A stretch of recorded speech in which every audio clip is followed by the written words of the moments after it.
Hello students, today we will be discussing political defections in India. The objective behind today's discussion is to give you an insight into the meaning of political defections, the reasons behind the emergence of political defections and the anti-defection measures undertaken by the Indian government. Now, the basic framework for today's discussion would be give you an insight into the history of defections, the meaning of defections, the specific reasons that has led to the popularity of political defections, the anti-defection measures in terms of the 1985 Anti-Defection Act and the 2003 Act, and finally the Supreme Court judgments on anti-defection measures. Let us try to understand what is political defection and why defection is a menace in Indian democracy. Now students, please note that modern democracies are party democracies. Political parties operate for the sole purpose of capturing power. The party in power tries to retain power and the parties in opposition try to claim that power. This is the usual mode of functioning of party democracies. Now, capturing power or retaining power, there is nothing wrong in that. But what is distressing and disturbing is the haste with which political parties in power want to retain power and the opposition parties want to capture power. There is just no ideology or principle involved in the entire process. Political defection is one of the most pervasive phenomena of democratic politics in India. Political defection refers to the practice of changing party loyalties by elected representatives for political gains. Many terms are used to describe political defections such as fork crossing, carpet crossing, political turncoatism, the politics of musical chairs, politics of opportunism. All these are various modes of trying to explain political defections. Now, why is defection a political problem? Political defection or shifting of party allegiance by legislators for varied reasons is a problem and faced by most parliamentary democracies in the world, and India is no exception. Now, various parliaments have tried to tackle this problem either through conventions or through legal and constitutional enactments. Some countries like India, Bangladesh, South Africa and New Zealand have enacted specific legislations including amendment of their constitutional provisions. However, defections by legislatures continue to persist in varying degrees in many parliaments, and sometimes this threatens the very stability and existence of the democratic parliamentary system. For example, in Sri Lanka, on two occasions, one in 1964 and the other in 2001, governments fell due to popular defection. Governments have also fallen elsewhere in the world and even in United Kingdom. Now, let us come to the meaning of political defection. There are three important aspects that we need to understand to emphasize to examine the meaning of political defection. That of leaving a political party after being elected as a legislator on its ticket and joining another party. That of leaving a political party but remaining independent thereafter. Thirdly, that of joining a political party after becoming elected as an independent candidate. So that these are the three different aspects of political defection. However, it is also believed that legislators who vote for another political party or against their party in the legislature on a basic issue without actually resigning from the party is defection. That means in the parliament, when a matter is put on vote, as a party legislator, if you vote against that particular decision, this is also taken to be political defection. Now, what are the implications of defection in a democracy? The elected representatives are elected with an ideology in mind, and everyone who votes for them is supposed to believe in that particular ideology. But many times elected representatives forget the ideology with which they were elected, and what they do, they contrastingly they join another political party or remain independent. Now, what actually is very disturbing is the fact that people who voted them to power, they voted the ideology which this particular candidate represented, being a member of a political party. Now, in a multi-party and pluralist democratic system like India, this is abandoning the faith and conviction of the masses and the electorate. The activity of the people's representatives is said to be betraying the common man. Defections were common in India even in the period before independence. But there is a difference between genuine dissent and unprincipled defection. Defection on principles was common during the pre-independence period, but what we find today, there is no ideology or principle involved. Let us try to understand the magnitude of political defection in India. Between March 1967 and March 1971, 142 defections took place in Parliament and as many as 1,969 defections took place in state assemblies across the country, causing the downfall of around 32 state governments. The expression Airam Gairam became popular during this period, which refers to floor crossing by legislators. The expression originated in an amazing feat of floor crossing by a legislator called Gayalal. He was an MLA in Haryana in 1967. He changed the party thrice in a fortnight, from Congress to United Front, back to Congress, and then within 9 hours to United Front again. Now, defections between March 1967 to March 1970 is reflected in this particular table. And if you see it, students, defections were very common in almost all states. And it was not just party defection, students. Defectors were also independent candidates. And huge number of defections led to the fall of party-based governments. Now, what are the causes of political defection? The first cause that can be identified is greed for power or lust for power. The rewards that the defector gets by becoming either a minister or a chief minister or holder of any high public office encourages others to defect from the party. The Committee of Governors in 1971 in its report recorded the fact that a good number of defections took place because of the promise of rewards, either in terms of office or ministerial berths or patronage, a circumstance which directly led to indiscipline and political corruption.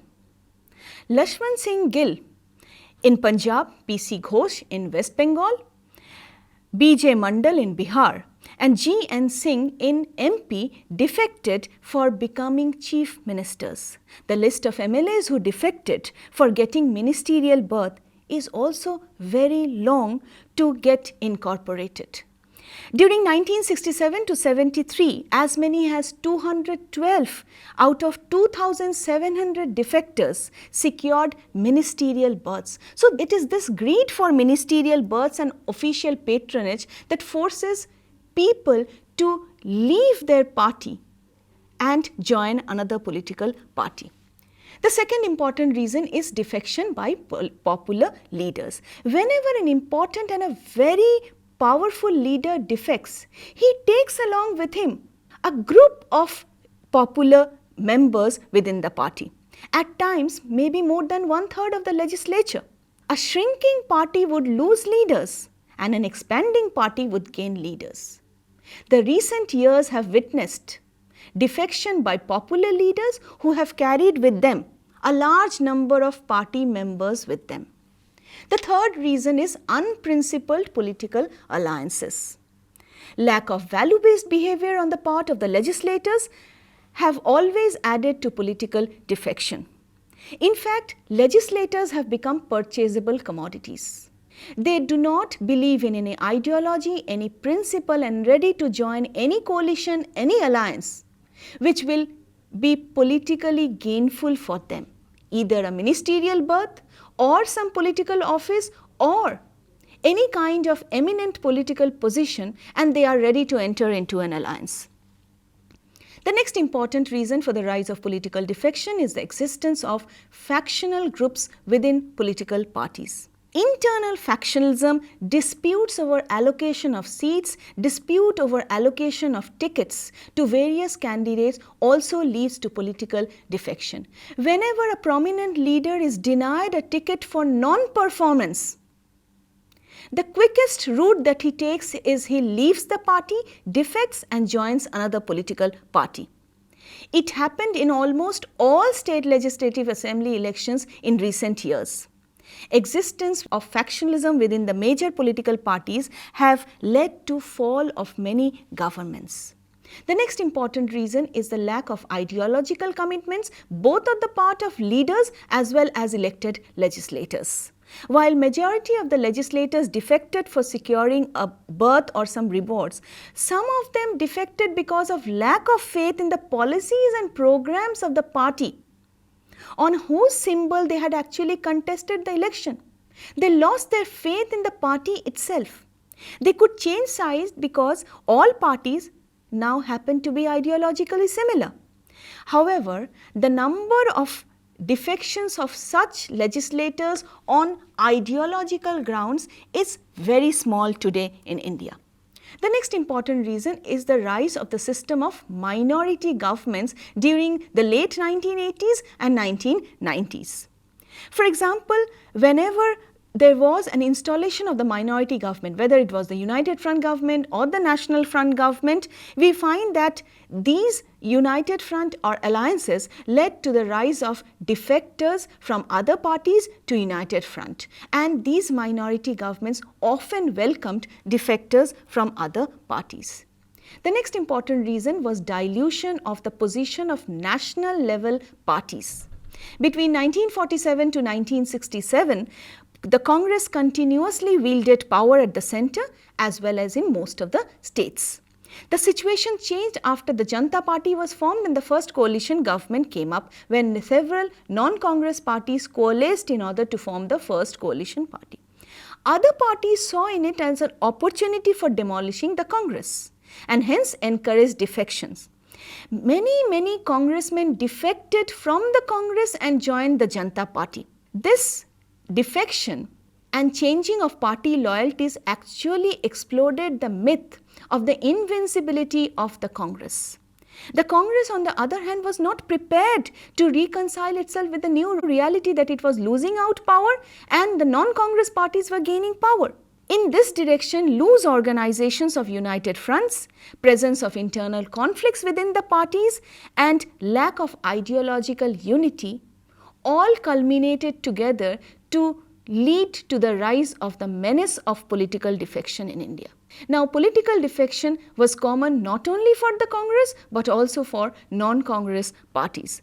Political parties which find themselves near to the center of power try to convert their minority position into majority by accepting and welcoming defectors. The next important reason for the rise of defection is acceptance of these defectors. When a person changes loyalty of the party, how does another party accept a defector? Who knows that this defector will not leave this political party and join some other political party? Nevertheless, students, acceptance of defectors is also a reason for the rise of political defection. The attitude of indifference on the part of the electorate to go on and provide the winning margins to defectors is a reason for the rise of political defections. Even if a person defects, he wins and he is victorious in an election.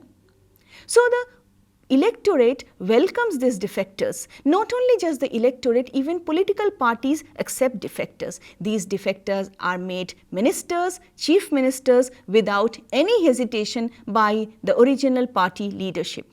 In fact, it has been found that the sale and purchase of elected representatives and the support emerged to be the sad and the bad reality of Indian politics. Between 1967 and 70, 800 legislators crossed the floor and nearly 155 of them were rewarded with ministerial positions. Now, what are the measures for controlling political defections? Undoubtedly, political defection is a menace in Indian politics.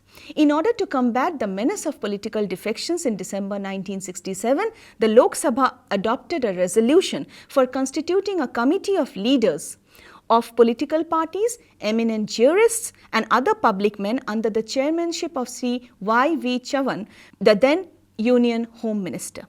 The committee was called upon to consider the problem of legislators changing their allegiance from one political party to another political party and their frequent crossing of the floor in all its respect and make recommendations to prevent the same. Now, what were the recommendations? The committee submitted its report in September 1968 and made the following recommendations in order to check the menace of political defections. The first thing that they said that all political parties should adopt a common code of conduct and refuse to accept defectors. Each elected representative should remain bound to the party on whose ticket it has won elections. Membership of the lower house should be made compulsory for the appointment to the offices of the Prime Minister and Chief Minister. No defector should be made a minister. The maximum size of the Council of Ministers should be fixed. Public should be encouraged to reject independence in elections. Based on these defections, the Anti-Defection Bill was introduced, which is also called the 32nd Amendment Bill of 1973. What did the bill say? The bill proposed for disqualification of the defector from the membership of the legislature. A representative voting against or abstaining for voting in the legislature against the party directive or the whip would be treated as a defector. The bill, sadly, did not get passed, and in January 1977, the Lok Sabha was dissolved. Now, in 1985, the Anti-Defection Act was passed when Rajiv Gandhi was the Prime Minister of the country. The 52nd Amendment Act of 1985 outlawed political defections in the country. It constituted for the first time a bold attempt to check the evil power of defections in the country. It added a new schedule to the Constitution, the 10th schedule of the Constitution. The schedule was titled Provisions for Disqualification on Ground of Defections. It contained various provisions for tackling the evil of political defection. It provided for the disqualification of a defector from the membership of the union or state legislature. A member of the Union Parliament or state legislature belonging to any party shall vacate his seat and become disqualified if he voluntarily gives up the membership of the political party on which he was elected, or he votes or abstains from voting in such a house contrary to any direction issued by the political party to which he belonged. Secondly, if a person elected to any house of the Union Parliament or state legislature as an independent joins a political party, he shall be disqualified from membership. The Anti-Defection Amendment Act declared that these provisions shall not apply in cases of party splits, and a split would be valid if at least 1/3 of the members of the legislature party leaves the original party and forms a new party. The other provisions emphasized on the fact that this anti-defection provision shall not be applicable to cases of merger of 2 or more political parties. However, for merging of 2 or more political parties, each political party was required to pass a resolution by 2/3 majority of the total strength of the party in the legislature. Further, when a member was expelled from the party on grounds of indiscipline, the Anti-Defection Act was not applicable on him because this law is applicable only in those cases where a member voluntarily disobeys the party whip or voluntarily resigns from the party membership. The anti-defection provision also did not apply to members who, before getting elected as speakers or deputy speakers of the Lok Sabha or state legislative assemblies, may decide to resign their party positions for becoming non-party candidates, because the speaker has to be a non-partisan person. These provisions also do not apply to those persons when they join their parent party or any other party after relinquishing their offices. If any question arises whether a member of the House has become a subject for disqualification or not under the 10th schedule of the Constitution, the matter shall be referred to the chairman in case of the Rajya Sabha and the speaker in the case of the Lok Sabha and the state legislative assemblies. The decision of the speaker or the chairman, as the case may be, was subject to judicial review. Further, when a question regarding disqualification arose about a speaker or a deputy speaker or chairman or deputy chairman, the question was to be decided by a member elected as the chairman of the House. All proceedings regarding the decisions as to the disqualification of the members of the House under the 10th schedule of the Constitution was to be deemed to be proceedings of the House under Article 122 and 212. The 52nd Amendment Act further provided that rules and regulations under the 10th schedule were to be made by the Speaker in case of the Lok Sabha and the Vidhan Sabha and the Chairman in the case of the Rajya Sabha. Now, there were certain limitations of the Anti-Defection Act 1985. The Anti-Defection Act of 1985 have curbed defections, but it could not eradicate defections altogether. It indirectly limits the scope of privilege of freedom of speech in the House in the sense that you cannot vote against the party. It enables an independent member to vote according to his choice and conscience, but does not offer any choice to the representative of a particular political party in the legislature. It contains no provisions relating to the case of a defection on the part of a leader of a party. It strengthens the position of the leadership wing of the party vis-à-vis the party organization. It tends to increase the authority of the party boss over the elected representatives. Speaker has to decide on disqualification of the MP or MLA. And many a times it has been observed that speakers have tended to act in a partisan manner without a proper appreciation, deliberate or otherwise, of the provisions of the 10th schedule. They have delayed giving of necessary judgments regarding disqualification of a candidate.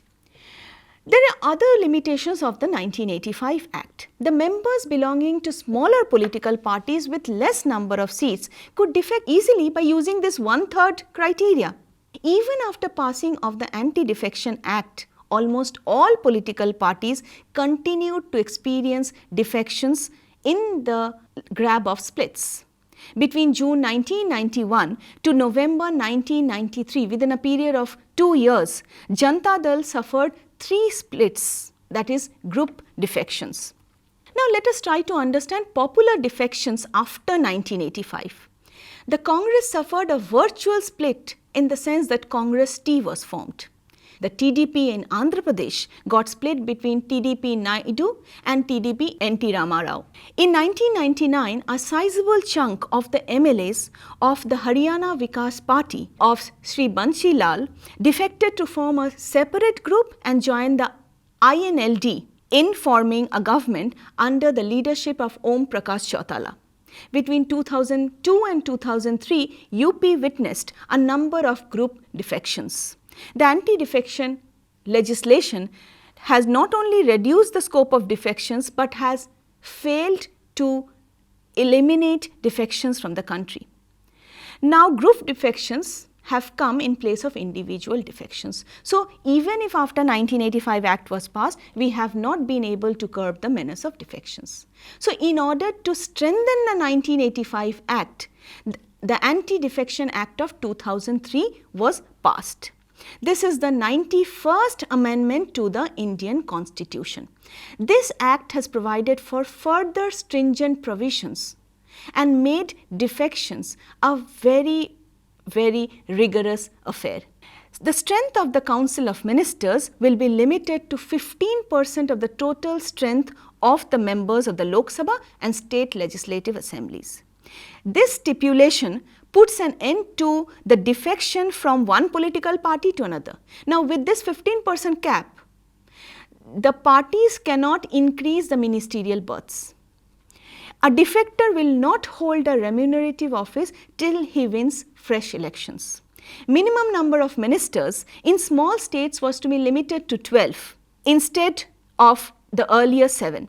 In other words, states like Sikkim, Mizoram were to have a council of ministers of 12 members.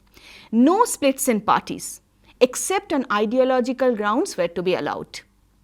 Earlier, defections were allowed if 1/3 of the members of the party in the name of the split moved away.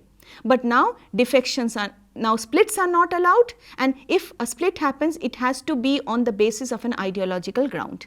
The power to decide disputes regarding defections was to remain with the Speaker of the Lok Sabha and the Vidhan Sabha.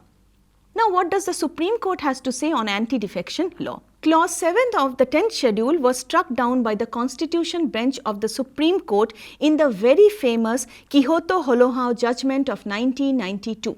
Clause 7 was unconstitutional, for it said that the courts cannot even examine the decisions of the Speaker.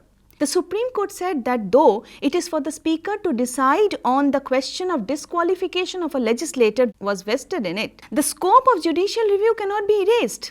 Yes, the Speaker had the power, but the scope of judicial review was supreme. In a judgment in Keshan Meghachandra Singh case of 2020, the Supreme Court bench led by R.F. Nariman questioned the impartiality of the speakers and even said that Parliament may seriously consider amending the constitution to substitute the Speaker of the Lok Sabha and legislative assemblies as arbitrator of disputes concerning disqualification with a permanent tribunal.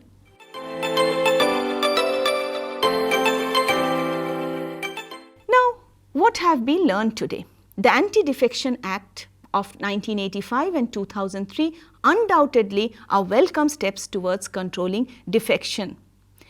It is hoped that political parties will maintain discipline among their respective party members and discourage the elected representatives from leaving the party and joining another political party.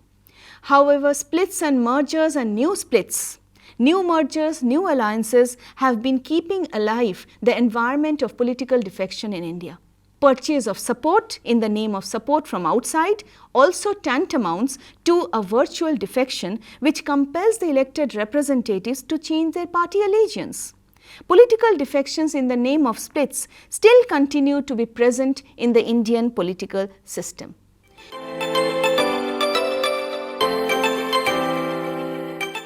Let us quickly sum up what we have studied today.